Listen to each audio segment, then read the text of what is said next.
menstrual syndrome, that is leading also the flow for the anemia, and also the illness related to the menstruation. Okay, so all these are the live questions.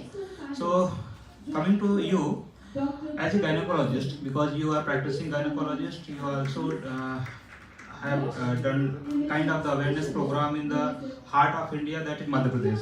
Okay, so how you guide the adolescent girls, women and parents, even the community workers, what are the red flag symptoms during the menstrual cycles, and how we can manage pharmacological and non-pharmacological way? Yes, ma'am. Thank you for the question, sir, and thank you, Team Ramalef, for having me here. Thank you, very nice question, sir. So, what are the red flag signals? This is very important. Why identifying the red flag signals matter?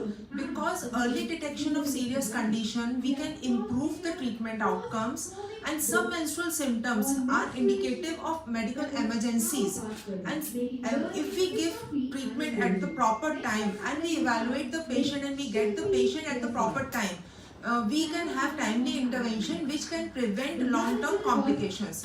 So before we know that what is abnormal, we all should know what is normal. So whenever I take my sessions, we start with what is normal.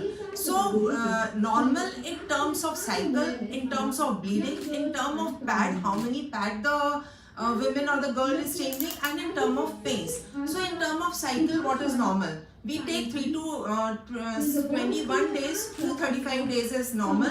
But latest I have heard that, I have not gone through that literature, but now they say that 45 days they are taking normal.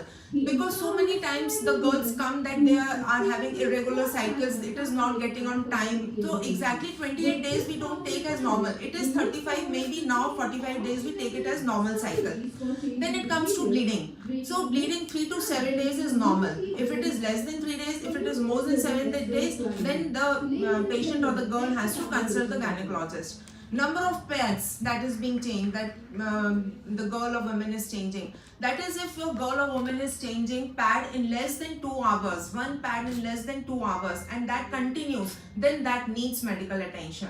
In terms of pain, pain is when it is affecting her daily life, daily activities, then she has, and it is not relieved by the simple symptoms like hot water bag, rest, then she has to take consultation with the doctor. So what does we, elaborating these signs, we say that when the girl misses school because of pain, when the woman is not able to go to her work because of pain, then that needs attention. If she gets pain and she faints, if the pain is not getting, that I have already said that it's not getting relieved by simple measures, if the intensity of pain is increasing month by month, like before it is less, then every month it is increasing, and when she gets pain, when she is not bleeding, without bleeding also if she has pain, then that needs to have a consultation with the doctor, that is gynecologist mainly. Then in terms of bleeding, I have already said it should be, if it is more than 7 days, if she is passing clots, on no time passing clots in periods is normal. If she is soaking pads, one pad in less than 2 hours, it is abnormal. If she is not having period for 3 months, or if she has bleeding after sexual activity, then that is abnormal and that needs immediate medical attention. The other sign which we come across is foul smelling discharge, because white discharge is a very common thing and every other person complains, or because they have a myth that because of that white discharge the bones are melting and they are getting weak. So all white discharge is not abnormal. Patient, there are glands in the vagina outside, they have secretions, and the secretions they keep the vagina healthy.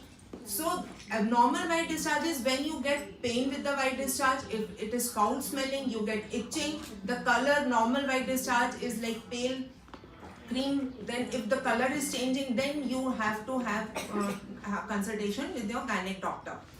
Then other things is that what is PCOS? PCOS is a very, like from morning only, it is like a COVID, everybody is saying that when we are getting one more epidemic, every fourth girl is suffering from PCOS. It is not related to any age. Everyone is having bleeding irregularity. Every fourth person, every fourth woman is coming with the period problems.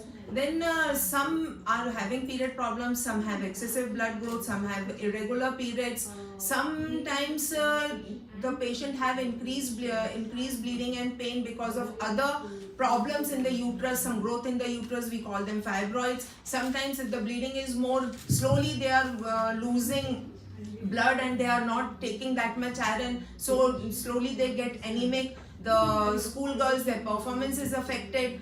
In older females, they get weakness, they get dizziness, they feel weak, and the infection also, they sometimes lead to infertility and other serious problems. So we need to acknowledge, we need to know what is normal and when to refer the patient or girl. That everyone should know, or maybe you should know so that you can guide somebody, that if someone in your contact is having such problems, they should not ignore and consult a doctor.